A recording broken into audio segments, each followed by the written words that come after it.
I knew gay people. None of them ever wanted to be married. It's the furthest thing from their mind. The last thing the gay people I knew wanted was marriage. They entered that lifestyle to get away from the conventional life that their parents had because they couldn't stand it. It was stifling them. Now, I know things were different then. I get it. It's different now. I get it. I understand that. It's a different time. Now suddenly marriage is the most important thing in the world to the gay community. Are you kidding me? Do you really think this is about marriage?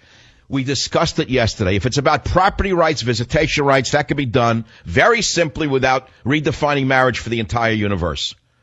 Domestic partnerships or by legal decree, period, end of story. It has nothing to do with marriage. It has to do with changing society at its core. The building block of any society is man and woman. I don't care if you're a Syrian. I don't care if you're a Libyan. I don't care if you're a lesbian. I don't care if you're a Staten Islander. The building block of any society is man and woman. Everybody knows that. Gays know that. They came from man and woman.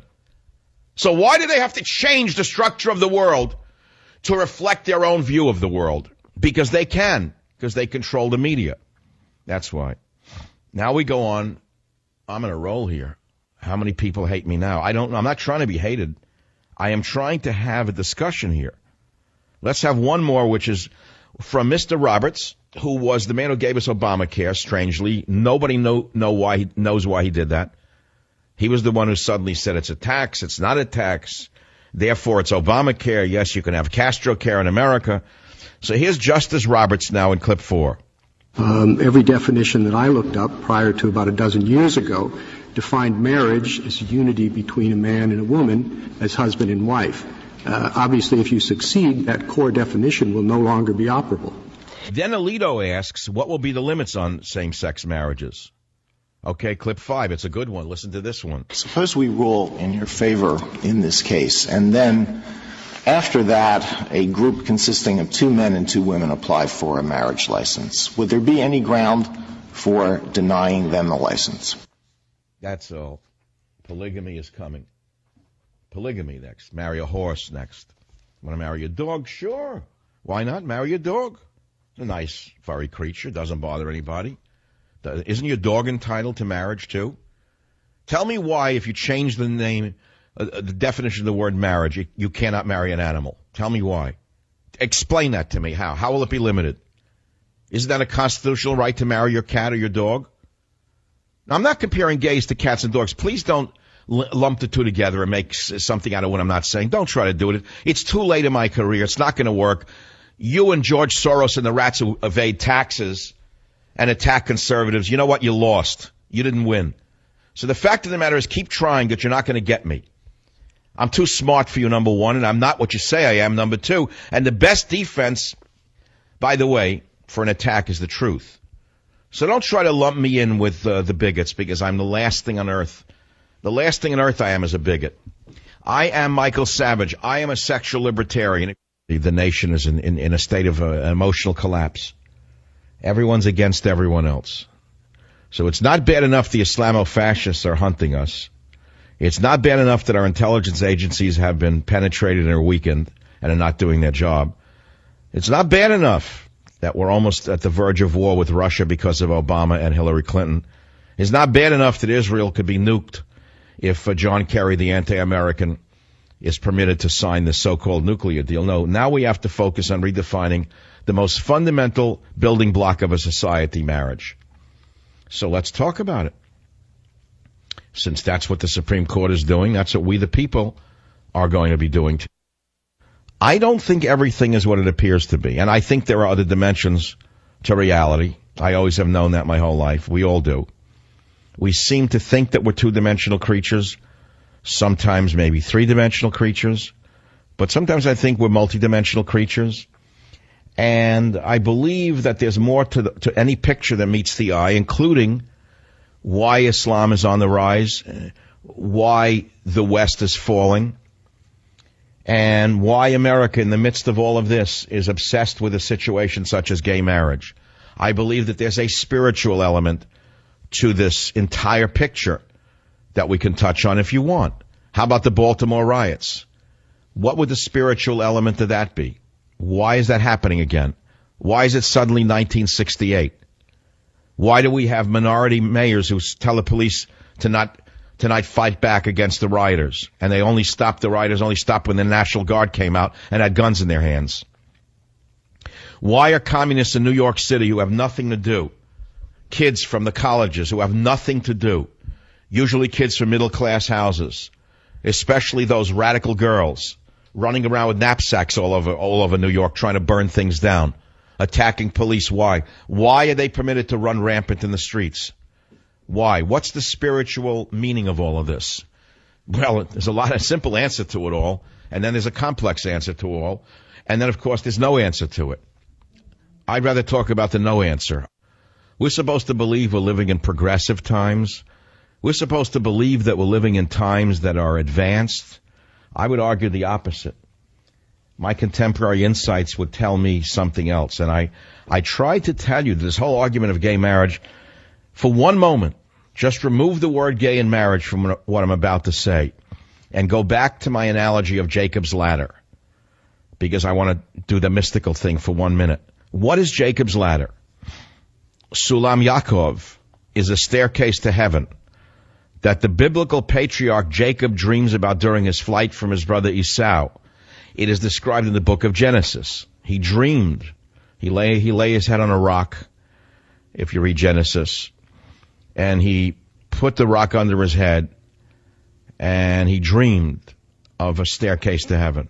And he woke up, and there was a ladder set up on the earth, and the top of it reached to heaven, and behold, the angels of God were ascending and descending on it. Now, Christians believe Jesus is the staircase to heaven. Muslims believe in this concept of a staircase to heaven. Islam, in fact, in legitimate Islam, before the maniacs stole the religion, Jacob is revered in Islam as a prophet and patriarch. And legitimate Muslim scholars draw a parallel with Jacob's vision of the ladder in Muhammad's event of Miraj. So what am I trying to say to you is that for 1 minute, change your view of everything and understand we just take the metaphor of Jacob's ladder, a staircase to heaven.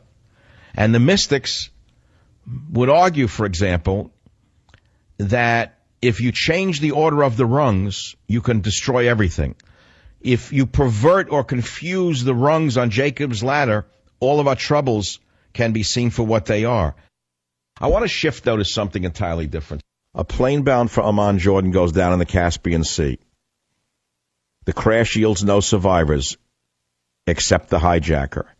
And a cask containing an agent of unprecedented destructive potential is missing from the plane wreckage. A carefully plotted terrorist attack has been put into motion, and the resulting chaos might be enough to push America toward another costly war. Countdown to Mecca. It's a gripping page-turner. I'll be right back. Join the Savage Nation. Call now, 855-400-SAVAGE, 855-400-7282. Savage. My Savage Nation is sponsored by SwissAmerica.com. It's the only company I trust to protect my wealth. Call 800-BUY-COIN.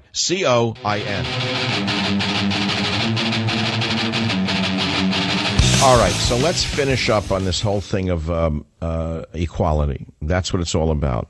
On the issue of taxation, we need a uniformity and equality. And let me take it from the marital and exemption trust issue. I'll read it to you. It's one line. The unlimited marital deduction allows you to leave all or a portion of your total estate to your surviving spouse free of federal estate tax. Very important point. Gay or straight, nobody likes to be taxed by a criminal government that throws it in the garbage and abuses everybody by spending like crazy people. So if you're married and you die, you can leave all or a portion of your estate to your surviving spouse, and they pay no federal estate tax, right? So what does that do with gays? What does that mean?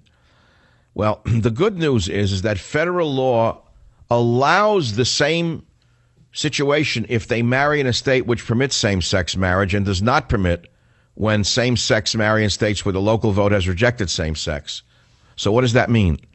It means that there are gays who are not having equality under the tax law. And this argument before the Supreme Court may come down to this one issue of standardized tax laws for all people. And as someone wrote, you cannot have one set of people gaining tax advantages over another. It is the United States, not the disunited states. The Civil War was a long time ago. So there is a valid argument for giving all people who are together this marital exemption trust. Don't you think that's right? And if you can do it without redefining marriage is what I would like to see happen. I don't know if you can. I don't know if you can make that happen. In other words, if gays marry in a state which permits same-sex marriage, federal law permits this, no taxation of the transfer of estate on death, right? But federal law does not permit this exemption if same-sex people marry in states where the local vote has rejected same-sex. So there's a crazy quilt of laws, and yet there's an issue of taxation. And everyone's concerned about not being ripped off by a government, by the federal government, gay or straight. I don't know of any liberals who like to pay taxes. I mean, reported today that old Soros and Apple may have to pay after 10 years of every trick in the book. Apple may have to pay Ireland 10 years of back taxes. You hear this? The European Commission has launched a probe into them for a long time. Apple, the great American liberal company, has paid as little as 2% on profits attributed to its subsidiaries in Ireland. You hear this? And George Soros, that lying sack of you-know-what, who always says the rich should pay more taxes, it turns out he's deferred income for many, many years. And it helped him build his fortune. They say a substantial part of Soros' wealth comes from delaying taxes. You hear this? At the end of 2013, Soros, through Soros Fund Management, had amassed $13.3 billion through the use of tax deferrals, according to Irish regulatory filings by Soros. Congress closed the loophole in 2008 and ordered hedge fund managers who used it to pay the... Anyway, you get the picture. Just before Congress closed the loophole, Soros transferred assets to Ireland, a country seen by some at the time as a possible refuge from the law. So, it shows that for the first time, the extent of Soros' almost $30 billion fortune came from finding ways to delay taxes and reinvesting the money he didn't pay in his own fund. Are you listening to all of this? So the biggest mouths for equality and fairness are usually tax dodgers and liars, in plain English. What else is new under the sun? Bill Clinton, Mr. Fairness, is hiding in Africa now as they investigate his, 10% is all they gave for all that money they raised. And Hillary's talking about fairness. She ought to start with the Clinton Foundation if she wants fairness. So, everybody says one thing, and they don't always do the same thing they say. When it comes down to taxation, though, gay or straight, I think we should be facing the same laws, not different laws, in plain English. And I wish we could do it without having to redefine the whole institution, upsetting religious people, and I think confusing the children. And I think that'll be my last line on this for quite a while until the Supremes decide. Tomorrow it'll probably be Freddie Gray and the spike in the van and the head.